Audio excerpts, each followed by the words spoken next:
special day kasi may nag-PM po sa akin and then kami meeting lang namin at sabi niya is gusto niya daw i-grade. Ayan.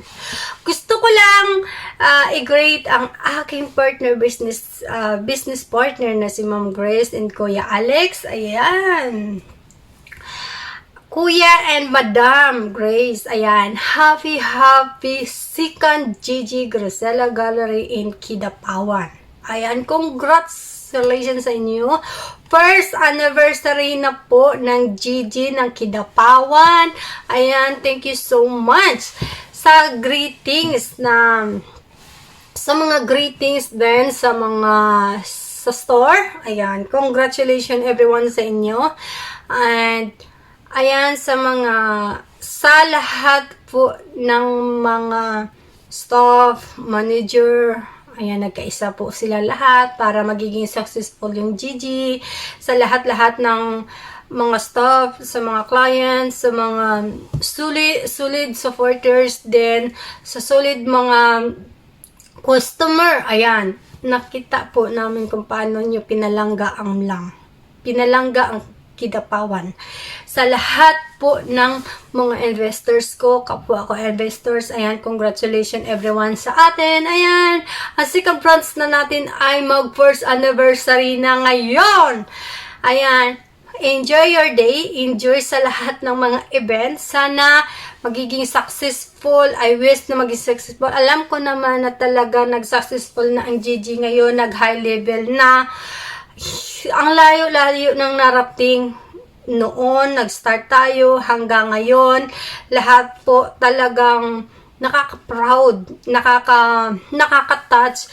Bilang isang investors, nakita ko po yung persige ng ng mga managers, ng mga staff, sa lahat ng mga members, sa lahat ng sa mga stores na pinag-challenge nyo. Ayan, congratulations sa inyong lahat kasi nagiging successful na talaga ang Gigi natin. Ayan, everyone, sa lahat na kapwa ko investors, happy first anniversary Kidapawan Gracela Gallery. Ayan. Sa lahat po ng aking mga supporters, humihingi din ako ng support sa inyo ng pakipalo po ang Gracela Gallery. Ayan po ang page nila. Sa lahat po ng aking mga kapwa investors, ayan, congratulations everyone na andyan kayo, hindi nyo pinapabayaan si Gigi. Kahit anong busy natin bawat isa, pero may time talaga tayo minsan sa GC. Ayan, thank you so much kasi nagkakaisa ang lahat. Sa lahat ng mga basher din, thank you. Char, may basher talaga.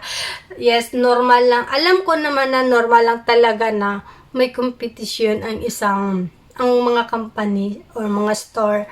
Alam naman natin yun. At alam na rin nila yun. Ayan, congratulations everyone sa lahat. Sana hindi kayo magsawa, suportaran ang Gigi. Punta kayo sa lahat ng may mga event, kasal, or may, binyag, celebrating sa special day, lahat-lahat po sa Gracela Gallery sa Kidapawan and lang po ang aming branch. Ayan, punta lang kayo doon or mag-booking kayo or mag-book kayo sa akin.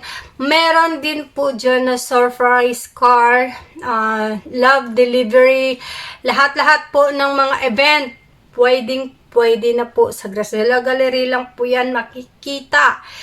Sa Gracela Gallery lang mura. Lahat po ng gusto nyo, lahat ng venue, lahat ng mga catering, lahat ng mga design, kung ano po yung mga gusto nyo, sa Gracela Gallery lang po kayo pupunta. Mag-PM lang po kayo, meron pong opening dyan, meron po kayong choices na papilian, lalo na sa mga special celebration. Meron din pong parapol sa roleta. May parapol din po sa mga magbe-birthday. May raffle din po yata sila sa mga customer. Ayan. punta lang po kayo sa Gracela Gallery. Wala na po kayong problemahin pa. Lalo-lalo na sa mga special, mga event. Wala na po kayong problemahin sa lahat sa kanila. Wala na po. Sobrang galing po ng kanilang mga staff. Alagang-alaga kayo dyan. Sobrang, ang masisipag po sila magbigay ng mga idea, pag kahit anong gusto nyong idea, gagawin po lahat ng mga staff para magiging successful yung event nyo. Sulit na sulit po talaga. At lahat po binabalikan talaga ang Gigi. Sa sobrang pulido, sa sobrang successful ng mga event, lalo na sa mga loyal na mga customer. Laging binabalik-balikan talaga si Gigi. Ayan, sa mga bago at hindi pa alam, meron din ang Gigi na pinakamura sa lahat ng, halimbawa kung wala po kayong talagang gipit kayo sa budget, mapag-usapan nyo lang si Gigi, ibibigay po sa inyo. Ganun po sila makatulong sa mga kapwa na kapostalan. Ayan guys, sa gusto pong magpa-surprise car, sobrang mura din po sa kanila. Hindi masyadong kamahalan, pero sulit po ang service ng Gigi para dyan, kahit saan, for area lang ng North Cotabato, for Mindanao lang po siya. And then, sa lahat po ng, ako first talaga ako ng customer niya noon. Nasaksihan ko talaga yun before ako, bilang isa akong investors. Nakilala ko ang Gracela dahil lang po sa special package. Kasi noon yung nagkaroon ako ng ipon, may pera ako, nagkaroon ako ng special day para sa mami ko, sa Mother's Day. Ayan. Kumuha po ako ng car sa kanya, nagpa-car po ako, kumuha ako ng package sa kanya. Doon ko na-meet o nakilala si Gigi before po ako naging investors. At ako din ang kauna-unahang investors before. So, nag-start siya, start sa beginning. Isipin mo yun, grabe yun, hindi ko po sila kilala noon.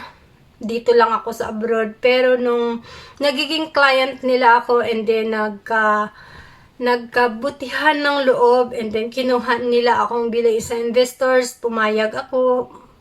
Maganda naman kasi yung offer. So, inisip ko dati nga, before kong itago yung pera ko, why not na subukan ko mag-invest. Pero nung nag-invest na ako sa kanila, doon na talaga ako nagiging mataas na ko, ang ganda pala ng kitaan dito. Kahit wala kang trabaho, kumikita pala yung pera mo. Kaysa itatago mo lang yung pera mo sa bangko na walang interest. Pero pag nag-invest ka, sobrang laki na interest na papasok. Ayan, sa lahat din ng nagiging masaya ang pamilya ng dahil lang sa Gigi. Dahil kasi kung OFW ka, iparamdam mo na mahal mo ang family mo sa kapwa mo. Well, naandyan sila para sa'yo at tulungan ka nila kung paano pasayahin ang family mo. Delivery po talaga sila.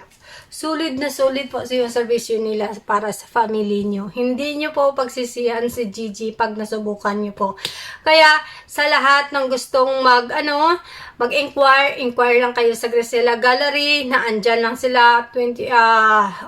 Bukas sila ng umaga 6 or 7, 8 until 10 PM yata sila. Bukas po yan sila. Ang dami nila ang customer. Sa ngayon, actually, ngayong October 28, nagpabook na po ako sa birthday ng papa ko. Yeah. Kahit ako mismo, nagpapabook ako. Kahit hindi ko yung kasi syempre, ayan, para magiging masaya yung magulang natin. Iparamdam natin sa magulang natin kung gaano sila kasaya. Ayan. Kasi noon, hindi nila yan mararanasan. Ang hirap ng buhay, sa hirap ng buhay, hindi nila mararamdaman na andyan ka para sa kanila. Ako, gusto ko bumabawi kay mama, kay papa sa ngayon. Kasi, syempre, alam mo yung bilang magulang, kasi ako hindi ko pa naranasan na magiging magulang, pero mas daig ko pa ang magulang kasi nga syempre, shoulder ko po lahat ng mga kapatid ko. Same lang naman din tayo sa sitwasyon kasi ako, may mama at papa na sinusuportaran mga kapatid kung sa mga kapatid ko, pag emergency talaga, hindi ko talaga sila pinapabayaan. Kaya ako, full support talaga ako sa kanila. Pero, never ko yan sila nakita na humihingi sa akin ng pera, no. Mami ko, si papa, hindi yan sila humingi ng pera sa akin, mga kapatid ko, hindi. Kung hindi yan in case na emergency, hindi mo yan sila makikitang maghingi yung pera. Ako mismo ang kusang nagbibigay ng pera. Kahit walang-wala na yan sila, hindi yan sila manghihingi ng pera sa akin. Ganon sila. Every month lang na magbigay ka lang ng pera nga, o yan ang budget mo every monthly, magbigay ka ng every month na sasahuri na para sa kanila. Ganon po ako. Hindi po ako yung tipong tao na hinihingian nila, hindi po yan sila ganon. Ganon po yung family ko. Mas daig pa nga yung ibang tao kasi yung ibang tao humihingi, pero yung family ko never ko nakita ang hihingian sila hanggat wala silang proof na may emergency yan, hindi yan sila tatakbo sa akin. Pag once na emergency yan, magsabi yan sila nga sa hospital, hindi din yan sila manghingi ng pera. Ibig sabihin, kusang loob ko na yun, tutulungan sila na mabigyan sila ng pera kasi emergency nga. Pero kung magsabi yan sila, minsan na manghiram ng pera, binabayaran din nila yan oras na may pera sila. Ganon po sila ka-supportive para sa akin. Hindi yan sila na makasarili na sabihin sa akin nga manghihingi, no. Napaka-ano po nila, napaka-respeto nila bilang kapatid, anak. Ikaw na lang ang magbigay ng tulong sa kanila pag meron ka, pag alam mo na luwag-luwag ka, ikaw ang magbibigay ng pera pa sa kanila. Ganyan po ang aking family. Sobrang saya po nila yan pag nagbigay ka ng tulong para sa kanila. Na-appreciate nila yan kung gaano kanila mahalin bilang isang ate. Ganon po kami. Ayan.